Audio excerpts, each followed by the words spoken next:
everybody. Welcome back to the Grateful Grieving podcast.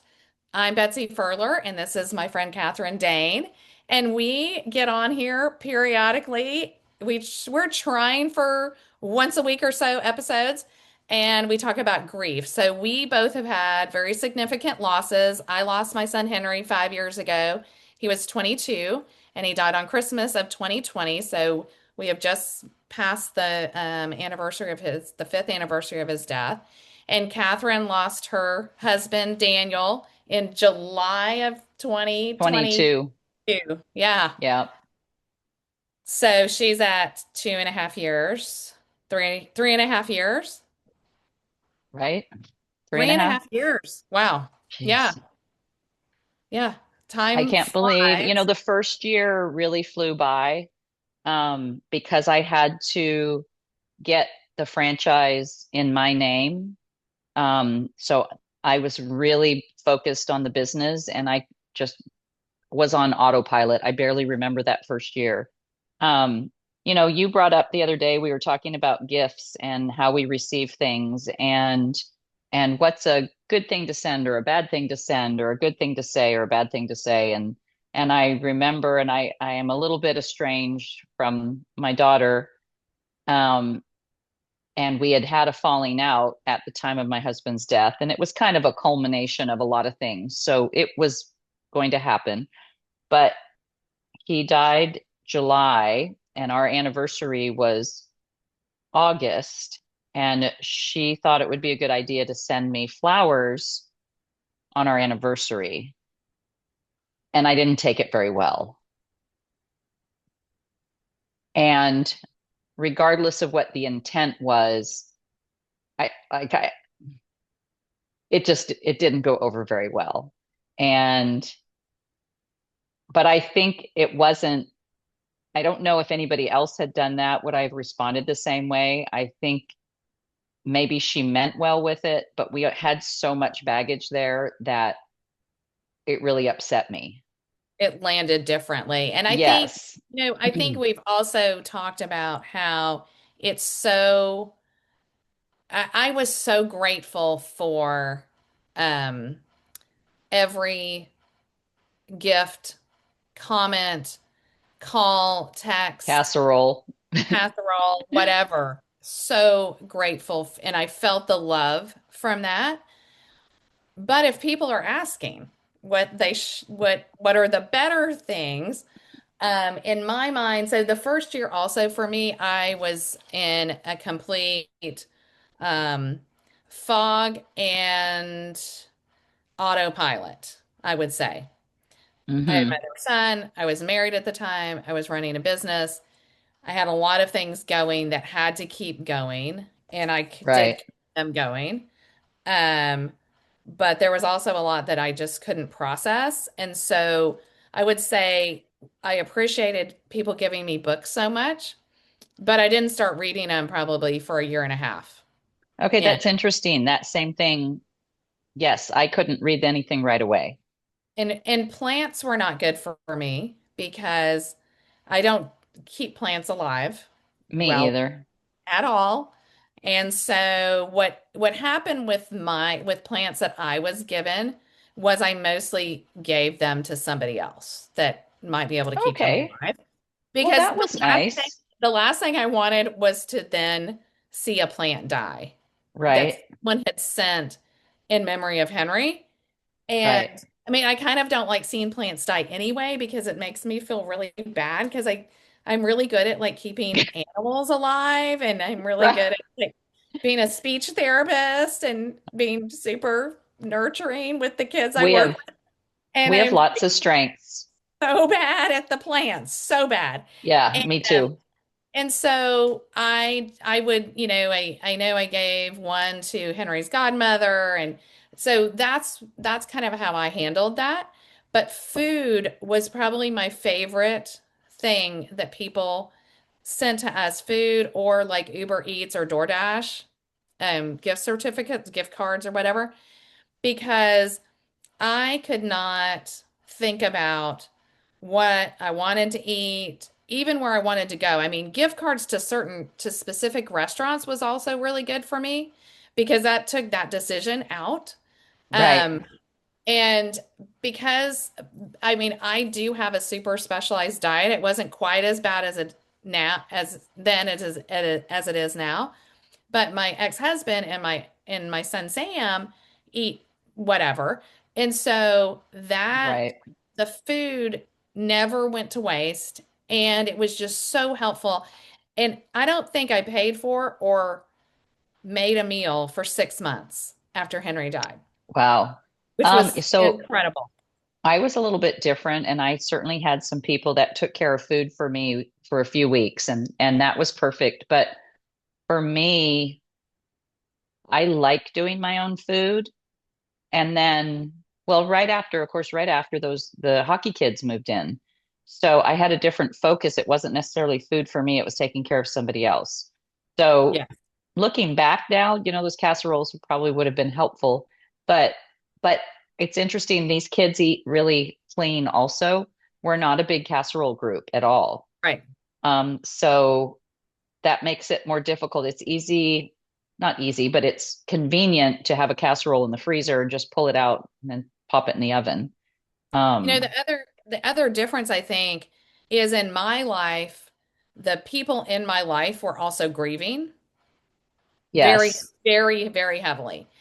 And yes, people in your life, not necessarily. Like, yes, some of your friends, obviously, they were friends with Daniel, yes, they knew him, but it wasn't a family member. And so I think that's the other, like you had all these people in your life that were still able to make a decision and cook a meal.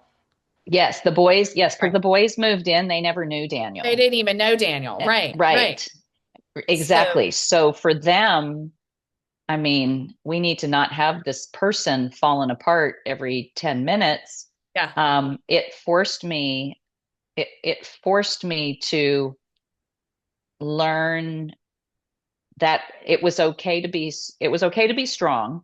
It was okay to laugh and to function, but then it was also okay to go in my room and close the door and cry. right. Um, and that both of those, I'm really good at managing that. When I need a moment, I take a moment. I had a girlfriend tell me the other day that it's tough with the kids going back to school and she needs to stay busy so she doesn't cry. And I said, or she doesn't fall down in a puddle of tears. And I'm like, okay, but that's okay if that's how you're feeling. Do it and then Hmm. get up and keep going. Yes, exactly. So the other, back to the gift thing, the other things, two things that I really loved. One is a friend of mine gave us a ton of prepackaged snacks of different, like Oh, a whole yeah, variety. And I'm a big basket person, and I just put a basket on our kitchen table and I yeah, poured all of them in there. And then in the kitchen table's right by the back door, which is kind of where we always enter our house. And so the everybody could just grab a snack as they went by. right, And right. that was it. They were easy things to eat. They didn't spoil. It was always Yeah, right there ready to go. And that was a lifesaver. And then the other thing is, I knew that Henry was sending me signs as a monarch butterfly right after he died. And so that became a thing. And people gave me tons of butterfly things.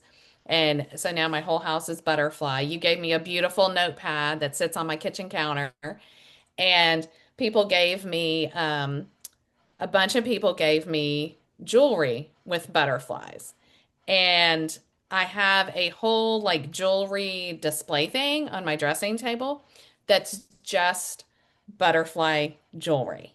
So my other regular jewelry isn't on there. It's just all butterfly jewelry. And like each of those pieces is just like a piece of love to me and comfort. So I have loved that. oh, they're going to the bathroom. I can hear it through the kids in the house.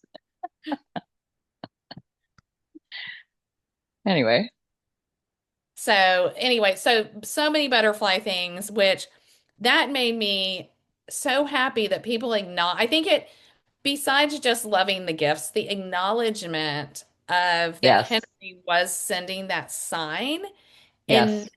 that they saw that as well and then gave me, and people still give me butterfly things. 5 years later, I have butterfly everything. Um, So this weird thing happened after I shot my first deer.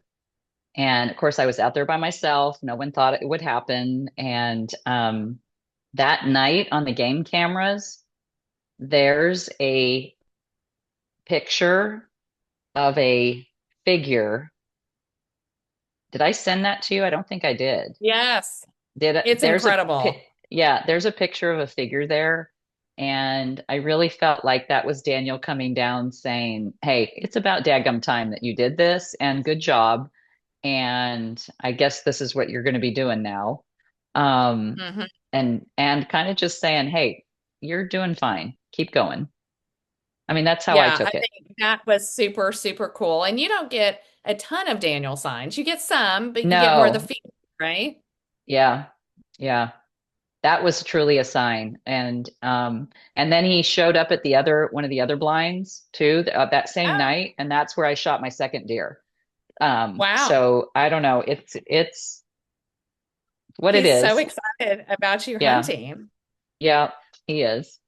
Well, the one of the funny things that happens with the monarch butterflies is I see them on like I see a live monarch almost every single day. And if I don't see a live monarch, Henry sends me some other creative sign. But like yesterday I saw when the wind, it was so windy.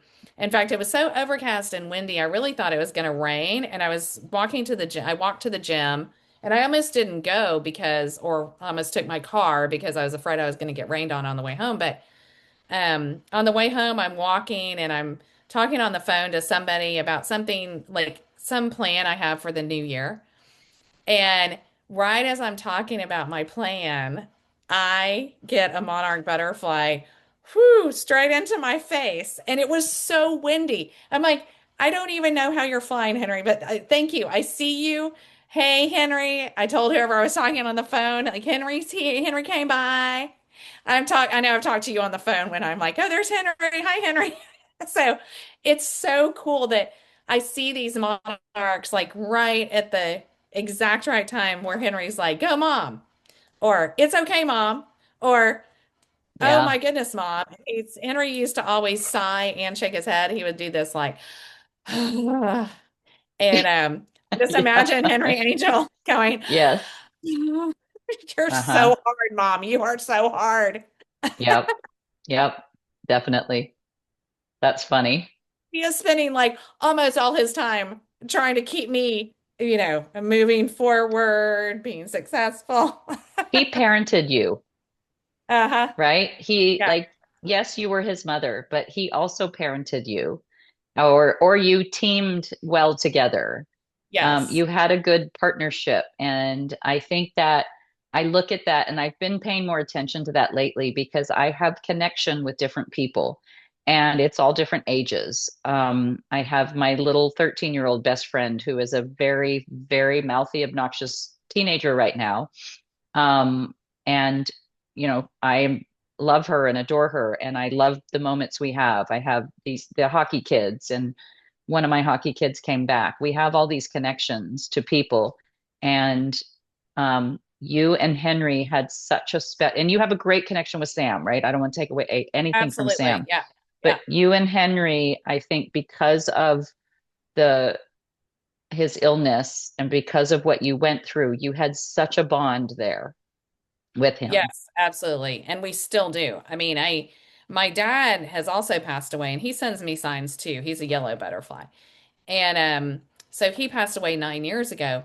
And I mean, like I said, he sends me signs. Like I periodically see and I know he's good and I know he's Right. watching over me. But Henry is not watching over me periodically. He is like right there He's all the interfering. time. It's like, okay. And He's pushy. he is, and I can just imagine he's very persistent, just like he Yes. was in life. And I can just imagine him talking with the other angels, going, "Oh, you only have to check on your person like once a month? Oh no, I have to check in on my mother like every hour, people. She is a Yes. lot of work." Okay, this surprises no one Yes, who and knows then he you. probably says, and then he has assigned me to all of these other people. Some people I didn't even know when I lived on Earth, but I am their guardian angel too. I'm Yes, so busy. Gotta go. Bye. yes, But he's yes, also happy busy. He also loves yes. being busy. So, See, I know good and well that Daniel knows he doesn't need to check on me. And he's so busy up there talking to everybody else that sometimes they're like, okay, we need to go check on her for him. well, and I think my dad is just drinking tea with the queen all the time. Yes. And Yep. so, because that's what he loved. And so I think that he's just busy doing Yep. that. And like I said, he checks in periodically, but he also knows that Henry's got this under control. So, Well, and and I think I've said it before, but the connection and how I met my boyfriend was through he had a loss of a best friend. And I think it's interesting that my late husband and his friend shared the love of hunting. hmm And even though he and I are not, his friend and I are not, I mean, I'm a woman, there are some personality similarities that that he and I share that I think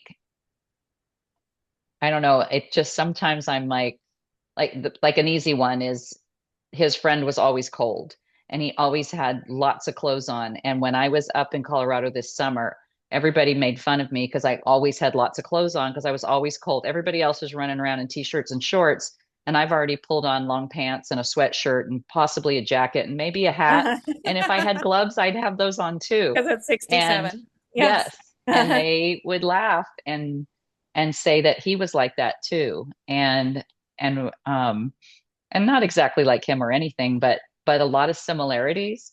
And I find that interesting. I think that he and Daniel definitely got together and put the two Mhm. of us together to help I each other. believe that too. I think everybody who has come into my life since Henry's death, which has been a lot of people, um, have been here for an exact reason.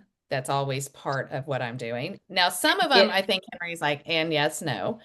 Um, so, but right, I think many of them, like Henry has sent, or God has sent, um, to help me go forward in one way or another. right. Well, even like I know that you have a story, and I won't give too much, but someone who suffered a loss of a child many, many years ago, and they may have not really processed it. And that person was sent to you during this time so that they could also process their loss. Yes. And that's, I don't think we realize until something forces that to come out that it was really troubling us. hmm Um, and I don't know. Yeah. I think it's really special the connections that you and I both have had with each other and with other people over the last 3 to 5 years. Yes. Yeah. Again, like we said on our last episode, the I really think that the loss of Henry and my grief has also made me push forward and change in ways that I never would have changed. Oh, me too. Really Yeah. become a better person. Yes. You know what? Okay, this just popped into my head because I meant to text this to you. I saw something online the other day that said that some people have suffered a loss and they are not able to process it. And I have a friend who lost her father when she was a teenager, and she's now in her early 40s. And, you know, I, I need to, I need to at some point when the time is right, have a conversation and say, hey, how are you doing? Because, 20, 30 years ago, we really didn't deal with grief. Like we No. didn't talk about it, right? And and how she's so strong and always seems put together.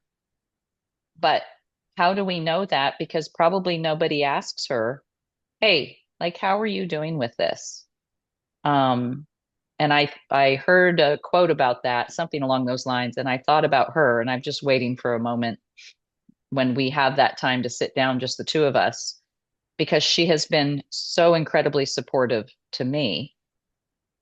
And I want to make sure that I'm there for her too when needed. And I think Um, also when we've had, like you were saying, when we've had those losses early in life, or when people have, I didn't have significant losses early in my life. uh-uh. My grandparents No. died, but they were very old, and it was within the life Yes. channel, or what do you call Yes. it? Cycle timeline.